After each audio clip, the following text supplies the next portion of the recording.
Is it just me, or does it not seem like everybody has an opinion anymore? And most of the time it's a negative opinion, because that's how we are. That's what a high school student named Gracie Cunningham experienced recently. She was getting ready for school, doing her makeup, and she was thinking about math and decided to post a little video to TikTok just on her musings about math. She said this, among other things: "I know math's real because we all learned it in school, but who came up with this concept? I get addition, like, hey, you take 2 apples and add 3, it's 5. But how would you come up with a concept like algebra? Who would need it?" I love what she's thinking. She's thinking about math at a deeper level. She's inquisitive. She's curious. I wish a lot of people would think deeply about subjects like this. She posted her video to TikTok, and it got a few clicks and a few views, but that's not really what drives engagement, right? Sadly, it's not when you post something like that. It's when things go negative, when there's mockery. So one viewer saw her video, reposted it to his own account on Twitter, and with the caption of, "This is the dumbest video I've ever seen." Ironically, he misspelled I've. So that's when her video went viral. 25 million views, people saying things like, "This girl is an idiot, how can she not understand math?" Completely missing the point of what she had done in her own video, because that's what we do. We just, we're sarcastic and we're snarky, and we like to slam on other people and dunk on other people. But Gracie actually experienced a great comeback from this. Several noted mathematicians also posted on her video and said, "This is brilliant. This is how we think.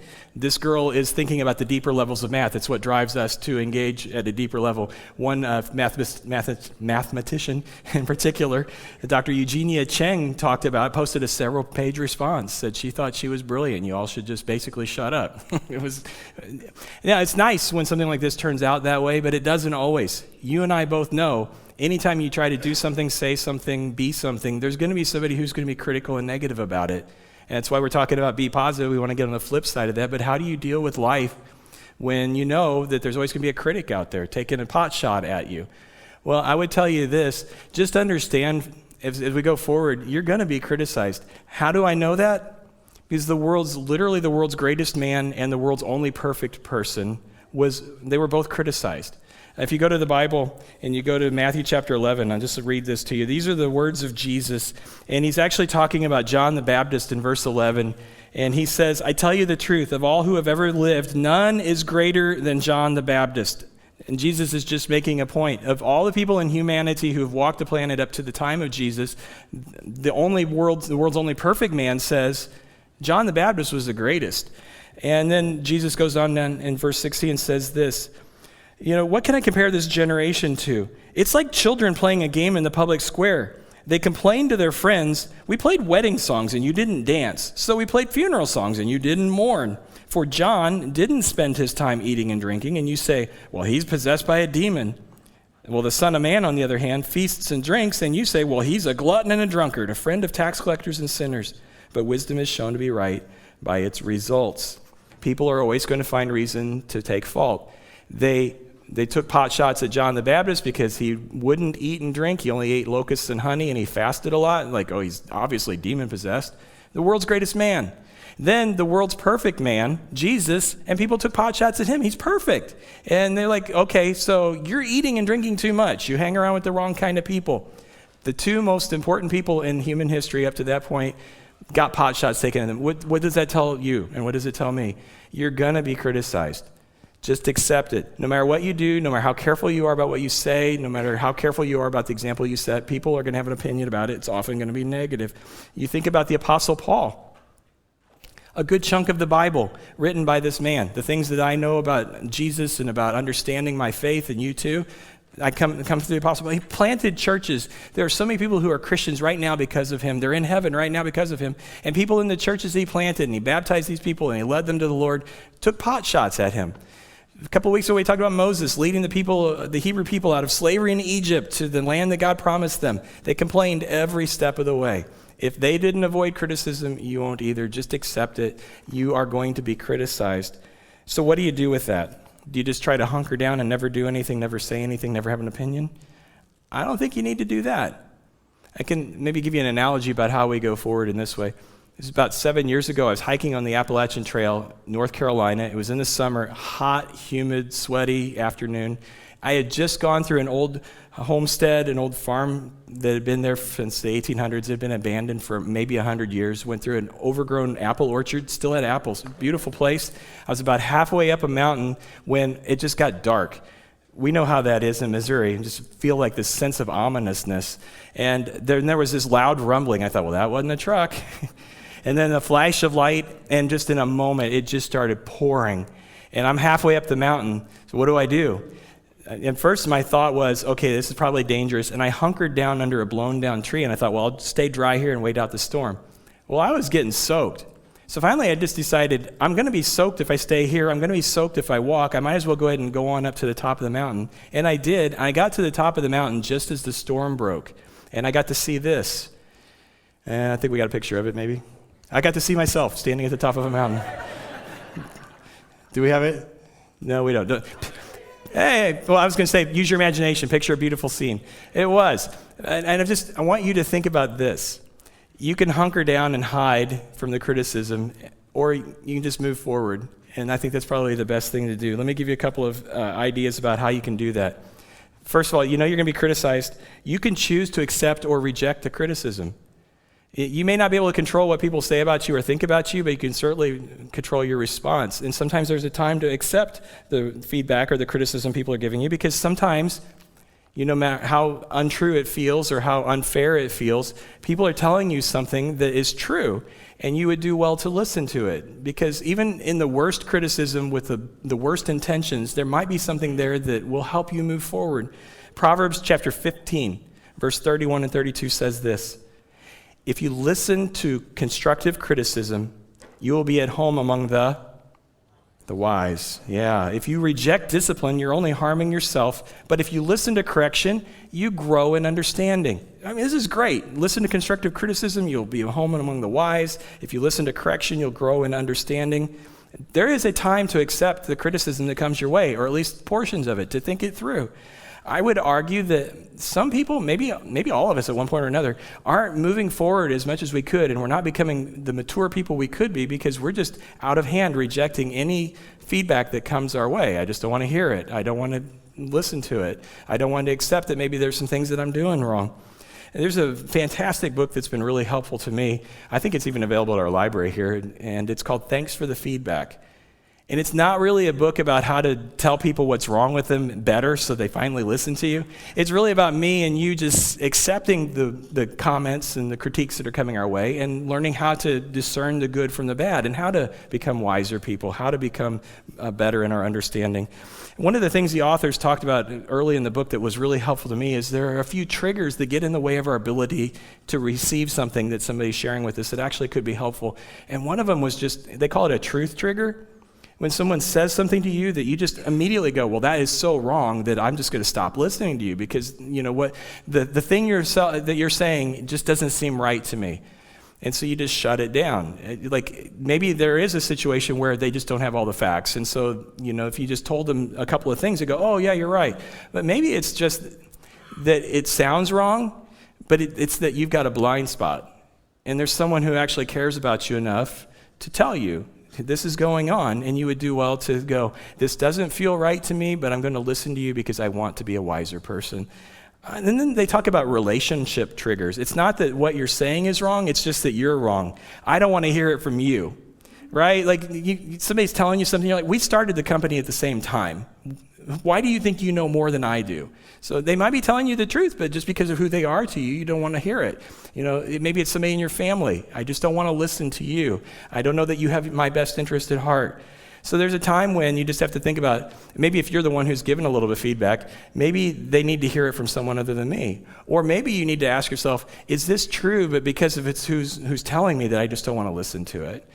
Now the third one is the deepest of all. And this is called an identity trigger. It's when someone's telling you something that, it's not that what they're saying is wrong, or it's not that you don't like them, it's just that it hits so close to home that you just can't handle that it might be true about you. It hurts because it hits very close to the image that you have of yourself, and it contradicts that. And so it's you that's wrong. And when you hear it, you feel maybe even a sense of shame, like, ooh, if that actually is true, then that means I'm not as whatever as I thought I was. I'm going to have to really either work with this or you just shut it down. And these things can get in the way of accepting things that will help you, as Proverbs says, be at home among the wise and grow in wisdom. And the irony of this is it's easy to see in other people, even if you cannot see it in yourself. And I look at Jesus, literally perfect. Anything Jesus ever said, you should just go, yes, sir, and believe it. And there were a group of people in his day who just would not listen to him. I mean, maybe if you've read any of the Bible, you've seen him have discussions and arguments with the Pharisees. The Pharisees criticized Jesus constantly as a group, as a whole. And they just thought he was completely wrong. And he, in contrast to that, would tell them, no, here's how you're wrong. And it turns out he was actually right. And he had some really strong words for the Pharisees in Matthew 23. Listen to this as Jesus gives them feedback. And actually, he's not directly speaking to them at this point. He's talking to his own disciples. In Matthew 23:1, he says, to the crowd and his disciples, Jesus said, the teachers of the religious law and the Pharisees are the official interpreters of the law of Moses. So practice and obey whatever they tell you, but don't follow their example. For they don't practice what they teach. They crush people with unbearable religious demands and never lift a finger to ease the burden. I love this. This is literally God in the flesh saying there are people who are putting unbearable religious demands on you. The focus of our religion is saying, I'm not expecting this from you. They are. And they need to grow up. And then Jesus turns his comments directly to the Pharisees and says things like this in Matthew 23:13. What sorrow awaits you, teachers of the religious law, and you Pharisees, hypocrites, for you shut the door of the kingdom of heaven in people's faces. You won't go in yourselves, and you won't let others go in either. Verse 21, blind guides. You strain your water so you won't accidentally swallow a gnat, but you swallow a camel. Jesus is giving them feedback, and it's true, and it's absolutely in their best interest. And Jesus didn't hate them. He's talking so strongly to them because he wants to shake them up. They've got this identity that says, I'm the one who's the expert. I'm the one who's close to God. I'm the one who can tell you how to be close to him. And then God shows up, and he says, actually, you've gotten a lot of things wrong, and they couldn't accept that. And we don't want to be like that. There is a time to accept constructive feedback, even if it seems completely wrong. Even if you think the person may have it out for you, there might be a little bit of truth into what they're saying, and so you would be wise to at least consider it and weigh it. And because there are times, though, as you do that you want to take the alternative. There are times when you listen to someone and what they're saying, and then you reject what they've put before you. There's a time to reject invalid criticism. There are some people who just say cutting, scathing, harsh things. You don't have to stand there and take abuse. You don't have to just let someone cut you down and tear you to pieces. That's not helpful to anyone. That doesn't make you wise. That doesn't make you better. It doesn't make them smarter than you. And there are times when somebody will share something with you and you can say, look, I don't think you have the whole story, and you tell them and they go, oh, that's great. That's a rare thing. There are times, there's times where you just have to reject it because this isn't right. Proverbs 12:18 says this. Some people make cutting remarks, but the words of the wise bring healing. You know, sometimes the person who's coming at you, they're just having a bad day, and it's spilling out on you. And you can go, look, this isn't really about me. This is more about you than me, and we're just going to agree to be friends, and maybe we should just stop talking now so we don't do any more damage than we already have. There are times when you just listen to somebody and you go, I think they're just not feeling good today, and I'm just going to give them a better chance tomorrow. I think of a guy named Ron who was going to another guy's house for dinner, and he was supposed to bring chairs. You ever been in that situation? Bring extra chairs. We got a lot of people coming. So Ron shows up to his friend's house and knocks on the door. His friend opens the door, and he says, Ron, where's the chairs? Oh, dude, I forgot. I'm sorry. Well, that figures. And Ron thought, well, that stung, but he went on in and kind of forgot about it. A few days later, he was still actually kind of thinking about it.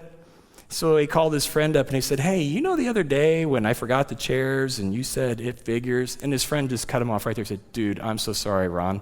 I was just having a really bad day.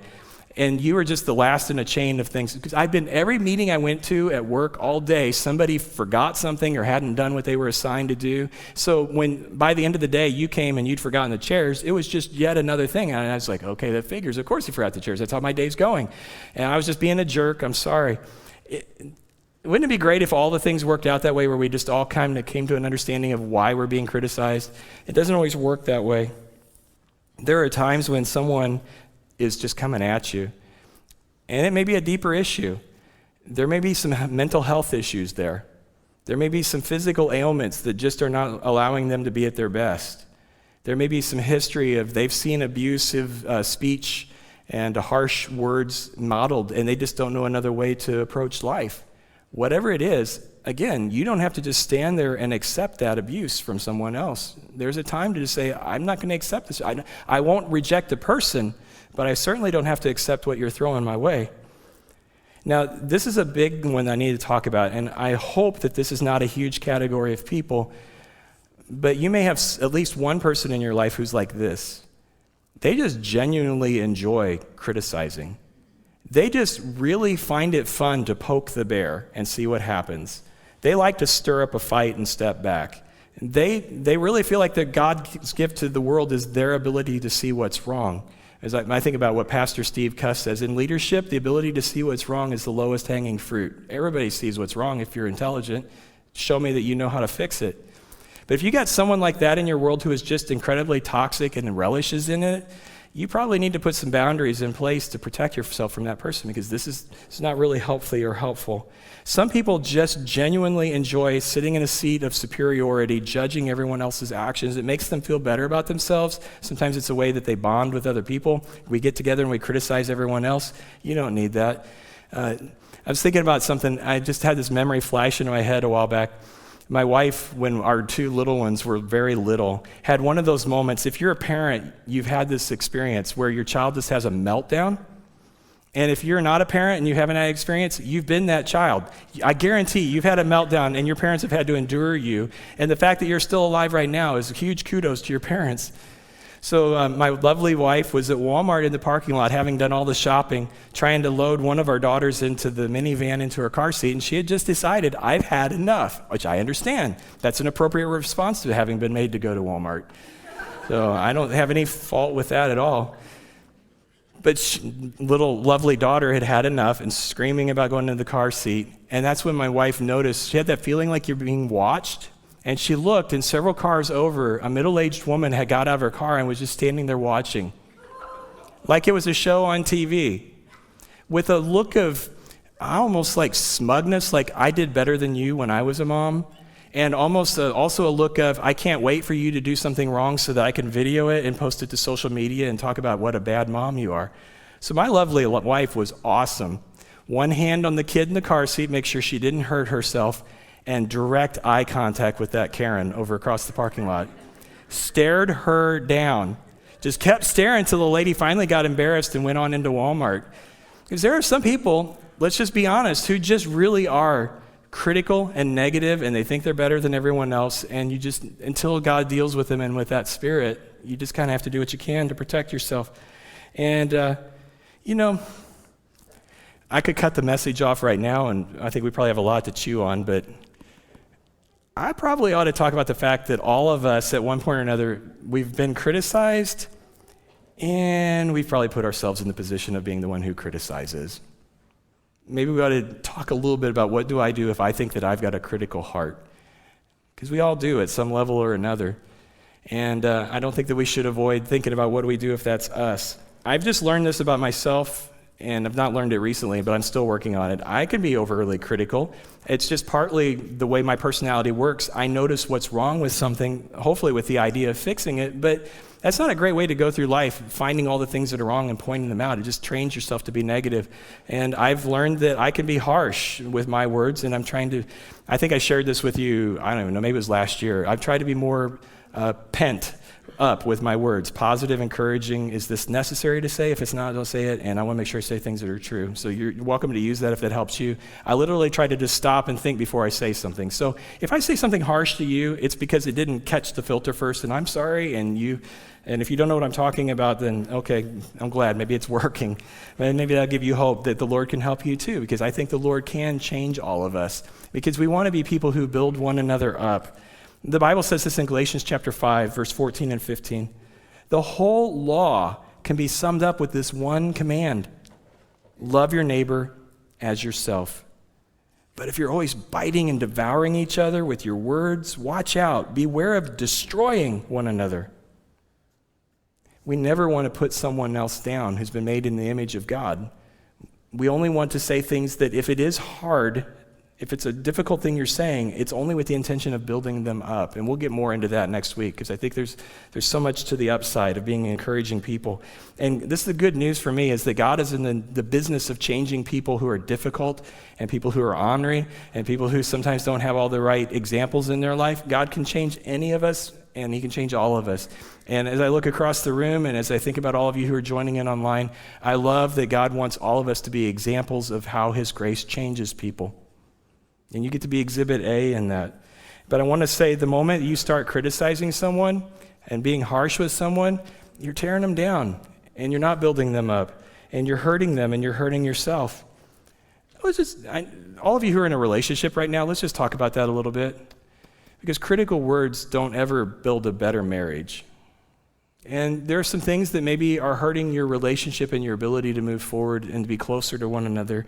Because the moment that you start to criticize, I want you just to be reminded of how much is at stake in your relationship.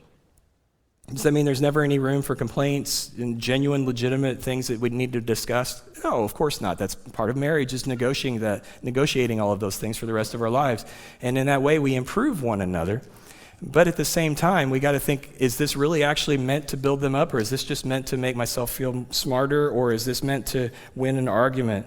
So there's just an idea that I've got here that I got from an author named Toni Nieuwhof. Her husband, Carey Nieuwhof, is a pastor, and she had the idea of going on a criticism fast. And she wrote about it at length and said that was something that was actually very helpful to her and Carey in their marriage, because there was a point in their marriage, even he's a pastor, and she's a pastor's wife, she's an attorney.